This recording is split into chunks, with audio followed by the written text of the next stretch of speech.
আবু লাহাবের বউ উম্মে জামিল আমার আপন চাচি কেমনে গো মানুষের কাছে গিয়া কয় আমি আটকুরা, আমি নির্বংশ, আমার নাকি বংশ নাকি, আমি মরে গেলে, আমি দুনিয়ার থেকে বিদায় হয়ে গেলে আমার নাম নেওয়ার মতো নাকি কেউ থাকবে না।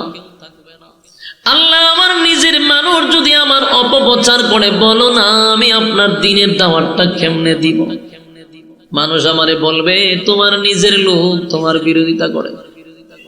সেই ব্যথায় ব্যতীত হইয়া আমি নবী কান্দি, আর কোনো কিছুর জন্য কান্দি না। আল্লাহ বলেন আমার বন্ধু বড় ব্যথায় ব্যতীত, বন্ধুর মনটা বড় খারাপ, তাই বন্ধুরে খুশি করা দরকার, বন্ধুরে খুশি করা দরকার।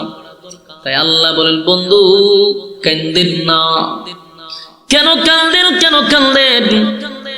আল্লাহ নবী তখন বলেন মালিক আমি কেন কান্দি আপনার তো জানার বাকিও নাই, তাহলে কেন জিজ্ঞাসা করেন? আল্লাহ কয় বন্ধু আপনার জবান থেকে শুনতে আমি আল্লাহর ভালো লাগে। বলুন কেন কান্দেন? নবী বলেন মালিক দ্বীনের জন্য, ইসলামের জন্য আমি গালি শুনছি, আমার কষ্ট লাগে না। দ্বীনের দাওয়াত দিতে গিয়ে, ইসলামের দাওয়াত দিতে গিয়ে মার খাইছি গো, রক্ত জড়াইছি, আমার কষ্ট লাগে না। আপনার দ্বীন প্রচার করতে গিয়া যদি রক্তাক্ত হয়,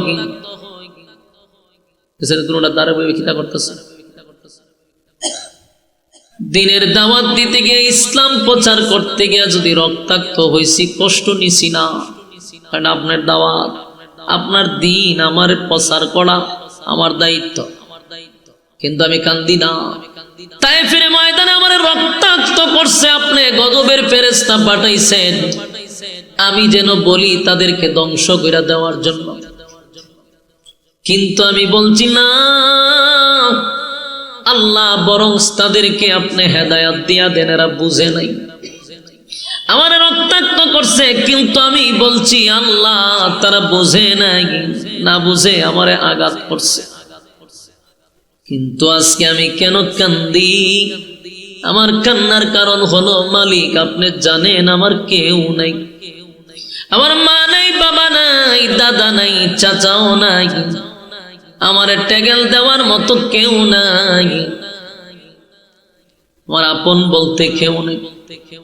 আমার চাচি আবু লাহাবের বউ উম্মে জামিল, আবু লাহাবের বউ উম্মে জামিল আমার আপন চাচি কেমনে গো মানুষের কাছে গিয়া কয় আমি আটকুরা, আমি নির্বংশ, আমার নাকি বংশ নাকি, আমি মরে গেলে, আমি দুনিয়ার থেকে বিদায় হয়ে গেলে আমার নাম নেওয়ার মতো নাকি কেউ থাকবে না।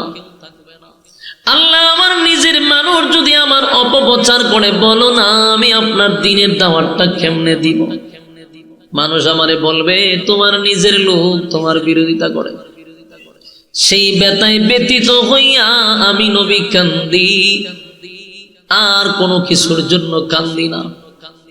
আল্লাহ বলে বন্ধু চোখের পানিগুলা মুছেন, কান্দেন না।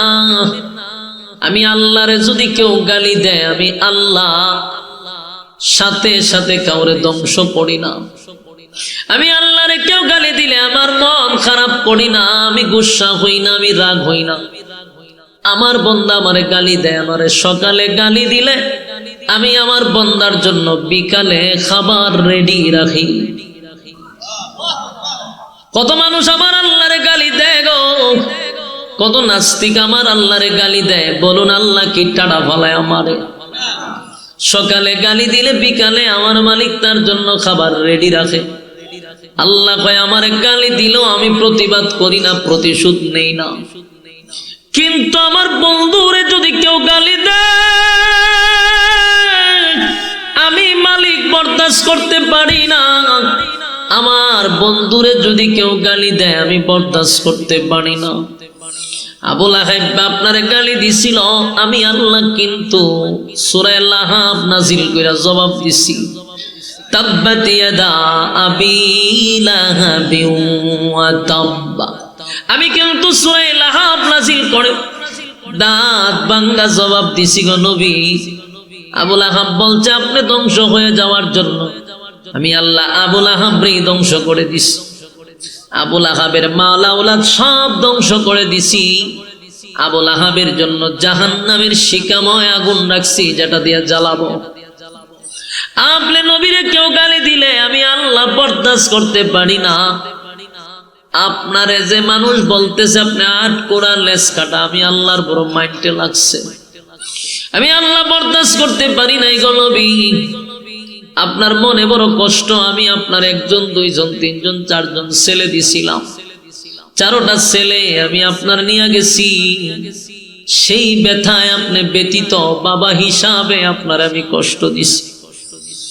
চারটা ছেলে নিয়ে গেছি বন্ধু, চারটা ছেলে যদি আপনার দুনিয়ায় থাকতো, তারা আপনার বিরুদ্ধে কেউ কথা বললে প্রতিবাদ করত, আপনার ইজ্জত নিয়ে কেউ খেললে তারা প্রতিবাদ করত।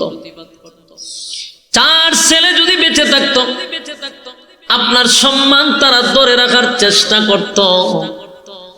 চারটা ছেলে আমি আপনার নিয়ে গেছি, তবে বন্ধু সুসংবাদ আছে, নিলাম তো মাত্র 60 জন, কিন্তু আপনাকে আমি দিছি কোটি কোটি হাজার কোটি রুহানি সন্তান। আপনারে আমি দিলাম 4 জন সন্তান, নিয়ে গেলাম 4 জন সন্তান, কিন্তু বিনিময়ে আপনাকে কোটি কোটি হাজার কোটি রুহানি সন্তান দিলাম, যারা আপনার ইজ্জত রক্ষার্থে, যারা আপনার সম্মান রক্ষার্থে নিজের জীবন দিবে, তো আপনার ইজ্জত নষ্ট করতে দিবে না। এ নবীর রুহানি সন্তান কারা জানোনি? আমরাই হলাম নবীর রুহানি সন্তান। সুবহানাল্লাহ, আমরাই হলাম নবীর রুহানি সন্তান। এই বাংলাদেশে 16টা বছর আমার নবীরে নিয়ে কত গালাগালি করছে, কত ব্লগাররা আমার নবীর বিরুদ্ধে লেখালেখি করছে। বাংলাদেশের কোন পার্লামেন্টের একজন সদস্য এর প্রতিবাদ করে নাই। যারা লেখালেখি করছে তাদের শাস্তি বাংলার জমিনে কোনোদিন দেখিও নাই। অথচ যদি শেখ মুজিবুরের বিরুদ্ধে কেউ কথা বলছে রে, সকালে বললে বিকালে সে ঘুম হয়ে গেছে, এটার বিচার করতে পারছে, কিন্তু আমার নবীরে গালি দিলে 16 বছরে একটা বিচারও দেখলাম না। আমরা রুহানি সন্তানরা নবীর ইজ্জত রক্ষার জন্য মাঠে ময়দানে আন্দোলন করছি, মাঠে ময়দানে জাপায়া পড়ছি, কিন্তু এই ফেরাউনের গোষ্ঠীরা আমাদেরকে গুলি ঘুরা মারছে। আন্দোলনে করতে গেল আমাদের উপরে গুলি চালাইলো, কিন্তু তারা জানে না আমরা নবীর রুহানি সন্তান, আমরা নবীর ইজ্জত রক্ষার জন্য নিজের জীবন দিয়া দিব, ঠিক কিনা? বাংলাদেশে যদি নেক্সট টাইমে কোনো ব্লগার অথবা কোনো বিধর্মী কোনো মালুর বাচ্চা যদি অথবা কোনো দাদার দালাল যদি নেক্সট টাইমে এমন সাহস করে যে আমার নবীর বিরুদ্ধে গালি দেয়, প্রশাসনে তখন গণার আমাদের টাইম নেই, কথা হয় না? প্রশাসন গণব না, তখন তার জিব্বা ছিঁড়ে কুত্তার নাস্তা বানাবো। যদি কোনো প্রশাসন পাখির মতো গুলি করে, প্রশাসনের গুস্ত দিয়া কুত্তারে খাওয়াবো। কথা ঠিক নবীর ক্ষেত্রে কোনো সার আছে নাকি? 16 বছর নবীর বিরোধিতা করছে, প্রতিবাদ করতে গেলে পুলিশ কুত্তা বাহিনী আমাদেরকে গুলি করে মারছে। সেই কুত্তা বাহিনী যদি আবার আমাদের উপরে হাত তুলতে চায়, তাদের গুস্ত কুত্তাদেরকে খাওয়াবো, ঠিক কিনা বলে?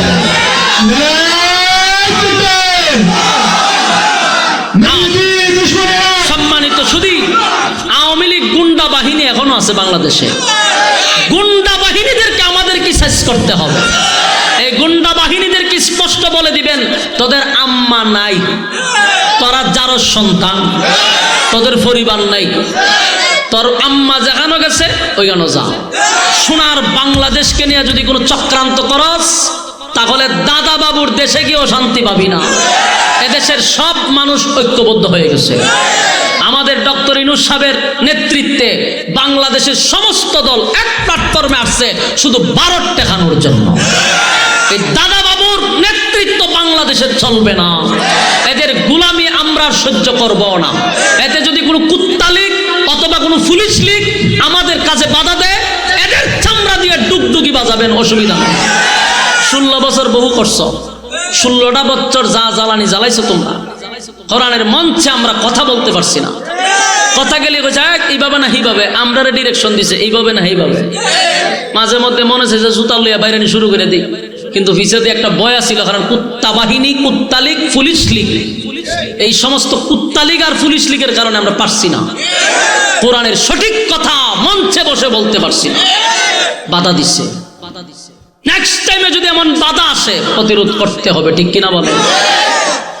বহু সহ্য হয়েছে। আমার নবীর রুহানি সন্তান আমরা, আমার নবীর বিরুদ্ধে লিখবে, প্রতিবাদ করতে গেলে তোমরা গুলি করে মারবা। তোমরা ফেরাউন কইতাম না, কি কইতাম? ফেরাউনের চেয়েও ভয়ঙ্কর, এগুলো নমরুদের চেয়েও ভয়ঙ্কর ছিল। এরা আসলে কোনো মুসলমান ছিল না, সবগুলা ফেরাউনের উত্তরসূরি ছিল। এই ফেরাউনের বাচ্চাগুলি নবীর বিরুদ্ধে কথা বলে আমরা আমরা মারছে গুলি করে। বুলাতে আপনি যদি আমার কথা মনে করেন যে এমনি কইতেছি, তাহলে নেটে চার্জ দেন। বুলাতে নবীর বিরুদ্ধে লেখছে, মাদ্রাসার ছাত্ররা গেছে প্রতিবাদ করার জন্য। শেখ হাসিনার কুত্তা পুলিশ, এই কুত্তা পুলিশরা গুলি করে আমাদের ভাইদেরকে মারছে, পাখির মতো গুলি করে মারছে আমাদের আলেমদেরকে। এই ইতিহাস কি বলে লিছি? বলি না। এই জন্য তোমাদেরকেও বলছি, বাবা পোশাক লাগাইছো বালা কথা, ওই দিন আর নাই, দিন ভুলে যাও না। জনগণের পক্ষে কাজ করো, আমরা তোমাদেরকে সেলট দিব। তোমাদের জন্য প্রয়োজনে আমরা লড়বো যদি জনগণের পক্ষে কথা বলো। ভারতের পক্ষে কথা কইবা, পোশাক খুলে পিঠের চামড়া তুলবো আমরা। দেখছো 5 তারিখে কত কুত্তা লীগরে ঝুলায় রাখছে। বাংলাদেশের মানুষ সব পারে, সব পারে। কি পরিমাণ খুব ভিতরে মানুষের জমা। বিশেষ করে আলেমরা বাংলাদেশের সবচেয়ে বেশি নির্যাতিত। আপনি যাই বলেন, আলেমদের চেয়ে নির্যাতিত বাংলাদেশে আর কোনো দল ছিল না। আমরা না ছিল আমাদের বাক স্বাধীনতা। আমাদেরকে তো কোনো কথা বললেই আমরা বানাইতো জঙ্গি। আরে বাইরে জঙ্গি বানালি তো টাস করে। মসজিদের একটা ইমাম সাহেব যদি খুতবা লইয়া সিঁড়ির থেকে লামছে, ওইটা তো জঙ্গির বই, খুতবার বইটাও জঙ্গি বানায়া লই গেছে। কি পরিমাণ নাটক আর কি পরিমাণ জুলুম আর নির্যাতন ফেরাউনি কায়দায় বাংলাদেশ চালাইছে। দুঃখে বুক বড়া, কষ্টে কুবে বাংলাদেশের মানুষ ফেসিসকে সরাইছে। এই জন্য এখানেই স্বাধীন হয়েছেন না। এখনো খেয়াল রাখবেন যে আমরা নবীর রুহানি সন্তান। বলুন, আমরা নবীর রুহানি সন্তান। সব আমার বাপরে গালি দে, আমারে গালি দে, সহ্য করব না। আমার নবীরে নিয়ে গালি দিবা, সহ্য হবে না, সহ্য করব না। আল্লাহ কয় আপনার 60 জন ছেলে নিছি, বিনিময়ে আপনাকে কোটি কোটি রুহানি সন্তান দিছি। রুহানি সন্তান হইল আমরা। আল্লাহ কয় আপনার রুহানি সন্তানরা আপনার ইজ্জতের হেফাজত করবে, আপনার ইজ্জত নষ্ট করতে দিবে না। প্রয়োজনে তারা জীবন দিবে আপনার ইজ্জত রক্ষার জন্য। বাস্তব না বাস্তব? সম্মানিত সুধী, আল্লাহর নবীকে আল্লাহ সান্ত্বনা দিতেছে। বন্ধুরে বন্ধু সান্ত্বনা দেয় যে সন্তান নিচে কয়জন? 60 জন। জোরে কোন কয়জন? আল্লাহ কয় নিলাম তো 60 জন, দিলাম কোটি কোটি হাজার কোটি রুহানি সন্তান। বন্ধু কাইন্দেন না, মনে করছেন আপনার ছেলেগুলারে নিয়ে গেছি, আপনার নাম বলার কেউ থাকবে না। না বন্ধু না, এই দুনিয়া থাকবে যতদিন, আপনি নবীর নাম থাকবে ততদিন। নাম থাকবে আপনার, তারা আপনাকে প্রচার করে আপনার নাম নেওয়ার মতো কেউ থাকবে না। অথচ আমি আল্লাহ ওয়াদা দিলাম, আমি আল্লাহর নাম থাকবে যতদিন, আপনি নবীর নাম থাকবে ততদিন। দেখেন প্রতি সেকেন্ডে সেকেন্ডে নবীর নাম কিন্তু নেওয়া হচ্ছে। আপনি নেন নাই, কিন্তু আপনার পাশের মানুষটা নিছে। পাশের মানুষ নেয় নাই, কোনো না কোনো জায়গায় নবীর নাম সেকেন্ডে সেকেন্ডে নেওয়া হচ্ছে। সুবহানাল্লাহ। আল্লাহ কয় বন্ধু কান্দিন না, এই নেন আপনাকে আমি একটা গিফট করলাম। যে গিফট আমি আদমকে করি নাই, আমি আল্লাহ ইব্রাহিম খলিলুল্লাহকে করি নাই। আমি আল্লাহ ইব্রাহিম রে এই নিয়ামত দান করি নাই। মুসা কালিমুল্লাহ আমার সঙ্গে কথা বলতো, সুসম্পর্ক, কিন্তু আমি এই নিয়ামত তারে গিফট করি নাই। ওগো নবীজি, আপনাকে এমন একটা জিনিস গিফট করলাম যেটা হাসরের মাঠে সবচেয়ে বড় গুরুত্বপূর্ণ, এটার নাম হলো কাউসার।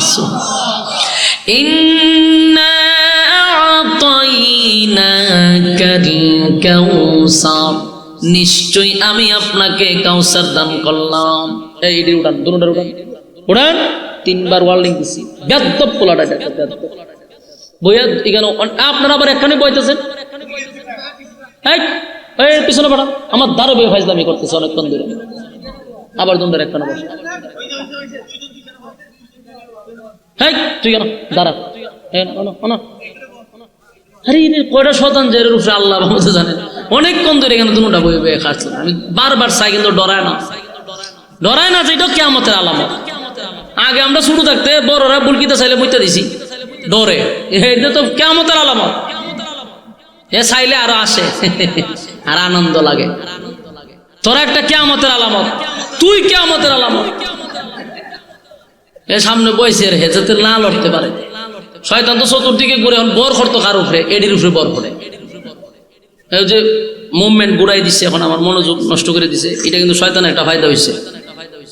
এই জন্য আপনারা মনোযোগ নষ্ট করেন। আল্লাহ কি কয়, নিশ্চয়ই আপনাকে আমি কাউসার দিয়া দিছি, দিব এই শব্দ কইছে না, বলছে দিয়া দিছি। দেখেন নবীরে খুশি করালে আল্লাহ কি কি পদক্ষেপ নিছে। 1 নম্বর হলো ইন্না আ'তাইনাকাল কাউসার, নিশ্চয়ই আমি আপনাকে কাউসারটা দিয়া দিলাম। সুবহানাল্লাহ। নবী এমনি এমনি মুস্কি হাসি দিছে না, এত কষ্টের মাঝখানে আমার নবী মুস্কি হাসি দিয়া কয়, সাহাবীরা রে, এমন একটা সূরা নাজিল হইছে যা পুরাটাই আমি নবীরে খুশি করার জন্য। আল্লাহ বলেন, ইন্না আ'তাইনাকাল কাউসার, পয়গম্বর আমি আপনাকে কাউসারটা দান করে দিলাম। কাউসার দান করে দিছে।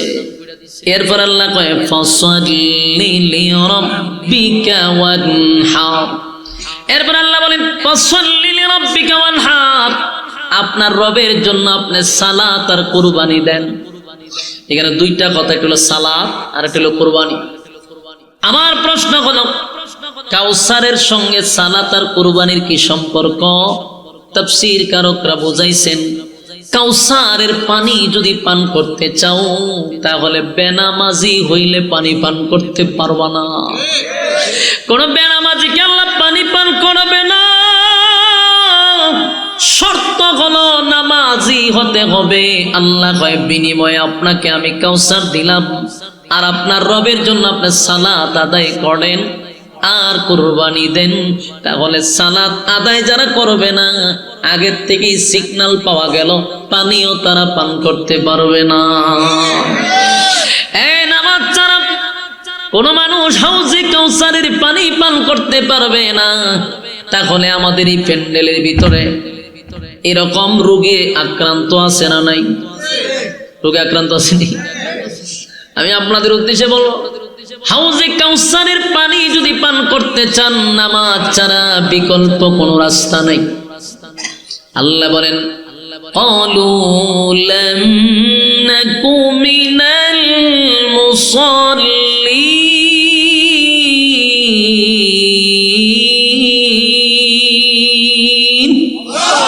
আল্লাহ বলেন, ক্বালু লাম নাকু মিনাল মুসাল্লিন, কিয়ামতের মাঠে মুসল্লি যারা হবে তারাই পানি পান করবে। মুসল্লি যদি হতে চাও তাহলে আল্লাহর নবীর বরকতে হাতের পানি পান করতে পারবা। শর্ত হলো দুনিয়ায় নামাজি হতে হবে। রাজি আছেননি?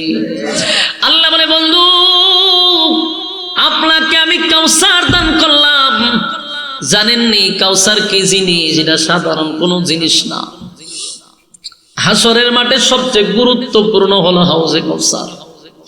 এই পানি যদি পান করে কেউ তাহলে তার অবস্থা হবে একরকম, পানি যদি পান না করে তার অবস্থা হবে আরেক রকম।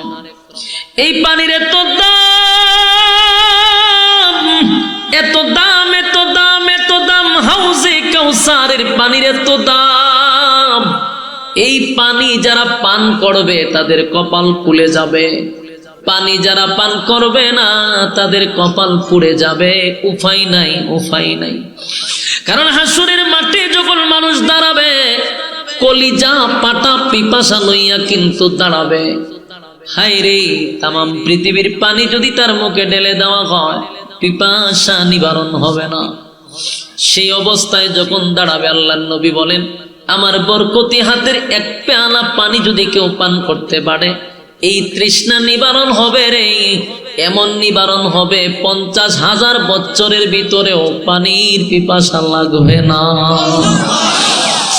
এই পানি পান করতে হলে বলুন শর্ত আছে না নাই? এক নাম্বার হলো বান্দারে ঈমান আনতে হবে এক আল্লাহর উপরে। বলুন ঈমান আনতে হবে কার উপরে? ঈমান আনছেন কিন্তু আবার বাবার কাছেও চান, এইরকম ঈমানের দরকার নেই। কথা হয়নি? ঈমান যদি আনে দিলে জুতা দা ভিড়াইবে ফেরেশতারা। হিন্দুরাও মানে আল্লাহ একজন আছে, কিন্তু চায় গিয়া মার কাছে। আবার মাজার পূজারীরা মানে আল্লাহকে, কিন্তু চায় গিয়া জড়ার কাছে, লেংটার কাছে। তাহলে তুই আর হেরার মধ্যে বেশ কমটা কোথায়? আমরা চাইবো কার কাছে? আমাদের জীবন মরণ সব কার কাছে? আমাদের নামাজ রোজা কার জন্য? আল্লাহর জন্য, আল্লাহর জন্য। ইন্না সলাতি ওয়া নুসুকি ওয়া মাহইয়ায়া ওয়া মামাতি লিল্লাহি রাব্বিল আলামিন, লিল্লাহি রাব্বিল আলামিন, লিল্লাহি রাব্বিল আলামিন।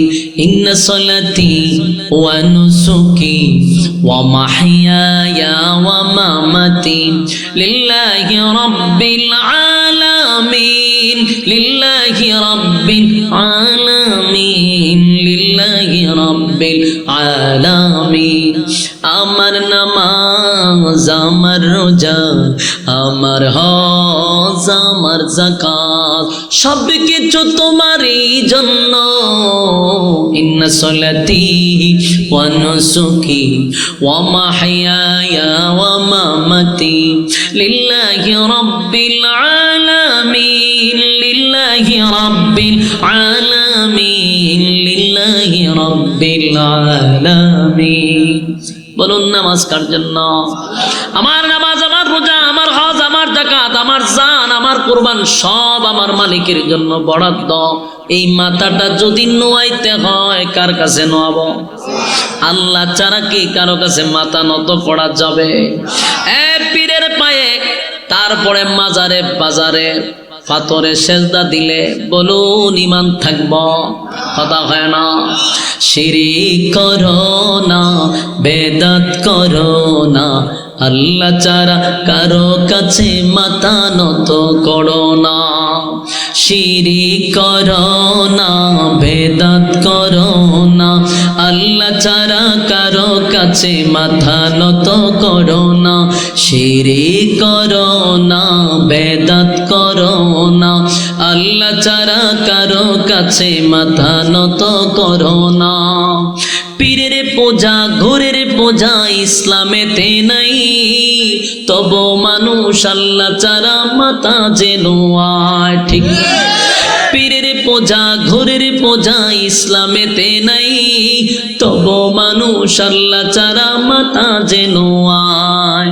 কোরআন পড়ো, হাদিস শিখো, কোরআন পড়ো, হাদিস শিখো, তার ওদিকে যেও না।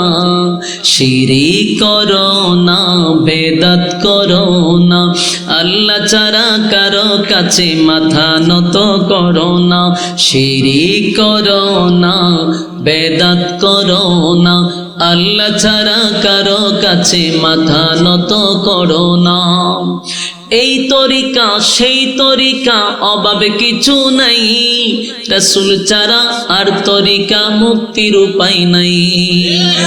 এই তরিকা সেই তরিকা, অভাবে কিছু নাই, রাসূল ছাড়া আর তরিকা মুক্তির উপায় নাই।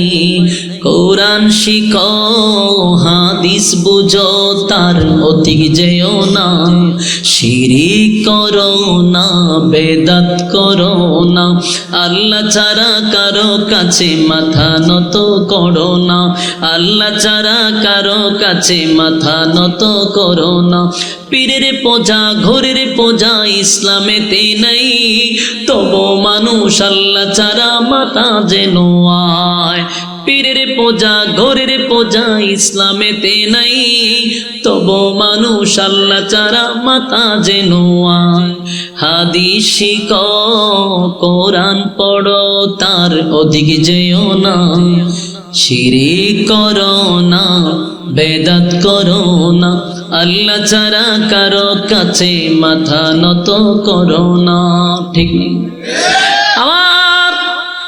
আমার একমাত্র সেজদা দেওয়ার মালিক যদি আমার মালিক হয় রে তাহলে আমি কেন বাবার পায়ে সেজদা দিব একটা সেজদা দিয়া চিরতরে জাহান্নামের বাসিন্দা হয়ে গেছে কারণ একটা মানুষ যদি গুনাহ করে গভীর রজনীতে যদি গুনার উপরে অনুতপ্ত হয় একটা মানুষ গুনাহ করছে কিন্তু গভীর রজনীতে যদি হাত তুলে কয় আল্লাহ গুনাহ করেছি অন্যায় করছি অপরাধ করছি মালিক শয়তানের ওয়াসওয়াসায় পড়ে বুঝতে পারি না আল্লাহ শয়তানের ওয়াসওয়াসায় পড়িয়া গুনাহ করছি গো আল্লাহ গভীর রাত মানুষ যখন স্ত্রী পুত্র লইয়া ঘুমায়া গেছে আল্লাহ পশু পাখিরা ঘুমায়া গেছে তোমার বান্দা গুনার ভয়ে ঘুমায় না ঠান্ডা পানি দিয়া ওযু করলাম আল্লাহ তোমার কুদরতি পায়ে সেজদা দিলাম আল্লাহ অপরাধীর বেশে আমি তোমার কাঠগড়ায় দাঁড়াইলাম চোখের পানিগুলো যদি ছেড়ে দিয়া বান্দা কান্দে রে আমার আল্লাহ তখন জিগায় ফেরেশতারা রে বান্দা কেন কান্দে ফেরেশতারা বলে মালিক আপনার বান্দা গুনার ভয়ে কান্দে জাহান্নামের ভয়ে কান্দে গো আমার আল্লাহ জিগায় বান্দা কি জাহান্নাম দেখছে না মালিক জাহান্নাম দেখে নাই আমার বান্দা কি জান্নাত দেখছে না মালিক জান্নাত দেখে নাই আমার শাস্তি দেখে নাই তারপর গভীর রাত উঠা আরামের ঘুম বাদ দিয়ে আমার কাছে কান্দে রে আমার বান্দার চোখের পানি নাকের ডগায় আসার আগে আগে ওয়াদা দিলাম বান্দার জিন্দেগীর সব গুনাহ মাফ করে দিছি আমার কুমিল্লার ভাইরা গুনার জন্য যদি কেউ তওবা করে পরবর্তীতে গুনাহ করবে না এমন মর্মে যদি কেউ অপরাধ করে আল্লাহর কাছে অপরাধ স্বীকার করে আমার মালিক বলে বান্দারে আমি মাফ করে দিব কিন্তু খোদার কসম যদি কেউ শিরিক করে কোন বন্ড বাবার পায়ে সেজদা দেয় কেউ যদি মাজারে সেজদা দেয় কেউ যদি মাজারে চায় আল্লাহর কসম এই লোকটা বেঈমান হইয়া মারা যাবে কোনোদিন তওবার সুযোগ পাবে না এইজন্য আমাদের কাজ হলো আপনাদের কাছে বলা মানা না মানা দায়িত্ব আপনাদের আমার ইমানি দায়িত্ব পৌঁছায় দেওয়া আমি আপনাদের কানে কানে কানে কানে আওয়াজ পৌঁছায়া দিলাম এই জমিনে থেকে শিরিক কইরো না বেদাত কইরো না গুনার জন্য মাপ চাও মাপ করে দিবে কিন্তু শিরিক যদি করো কপাল করছ শিরিক কোনোদিন মাপ হয় না আমার যুবক ভাইয়েরা তাই আল্লাহ বলেন বন্ধু এই জমিনে আপনার নামের সম্মান আর মর্যাদা আমি রাখবো আপনাকে কাউসার দিছি আমি খুশি করার জন্য হাসরের মাঠে আপনি নবীর হাতের পানি যারা পান করবে তারা আর পানি পান করতে হবে না সেই পাওয়ার সেদিন আমার নবীরে দেওয়া হবে রে নবীর বরকতি হাতের পানি যদি পান করতে চাও বলো নামাজ দরকার আছে না নাই নামাজ কায়েম করতে হবে আল্লাহর নবীকে আল্লাহ খুশি করছে হাউজে কাউসার দিয়া এরপর আল্লাহ বলেন ইন্না শানিআকা হুয়াল আবতার ওই যে বেঈমানেরা আমার নবীরে আবতার বলে গালি দিছে আল্লাহ বন্ধুর পক্ষ হইয়া তার প্রতিবাদ করছে সুবহানাল্লাহ আমার নবীরে আবতার বলে গালি দিছে রে কিন্তু নবী প্রতিবাদ করে নাই আমার আল্লাহ নিজেই সূরা নাজিল করে প্রতিবাদ করছে ইন্না শানিআকা হুয়াল আবতার আবে তার মানে হলো লেস কাটা, আবে তার মানে হলো নির্বংশা, আবে তার মানে হলো আটকুরা। আল্লাহ কয় আপনি আটকুরা নয়, আমি আপনাকে ছেলেও দিছি, আমি আপনাকে মেয়েও দিছি, আপনি আটকুরা না। যারা আপনাকে আটকুরা বলে তারাই হলো আটকুরা। ইন্না শানিয়াকা হুয়াল আবতার, তারাই হলো আবতার, তারাই হলো নির্বংশা, তারাই হলো আটকুরা। এই জমিনে আমার নাম থাকবে যতদিন, আপনি নবীর নাম থাকবে ততদিন। কিন্তু যারা আপনার বিরোধিতা করে গো নবী, তাদের নাম বলার কেউ থাকবে না। দেখেন তো আবু জাহেল নাম কেউ রাখে, আবু লাহাব নাম কেউ রাখে, উতবা উতাইবা কারো নাম রাখা হয়, মুগীরা কার নাম রাখা হয় না? এই সমস্ত দুশ্মনের নাম কোনো বিদুর্মীরাও রাখে না।